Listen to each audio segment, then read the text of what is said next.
Hello everyone, this is Jessica Lies TV. Ngayon, i-share ko sa inyo kung paano natin ma-resolve ang naka-auto on na Bluetooth sa ating mobile. So, ipapakita ko po sa inyo guys kung paano natin ito i-solve. Kung bakit siya laging naka-auto on, ayan po siya.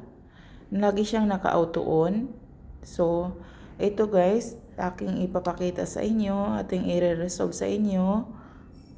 Pupunta lang tayo sa settings, tapos scroll natin.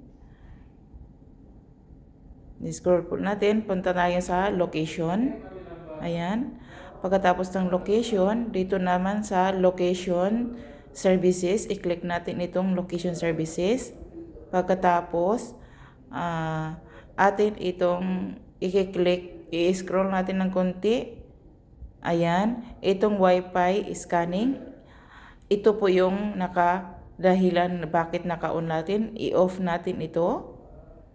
So, ito po yung dahilan kung bakit naka-auto on ang ating Bluetooth kahit naka-off ang ating mobile. Ayan. So, thank you for watching. Please subscribe to my channel. Bye!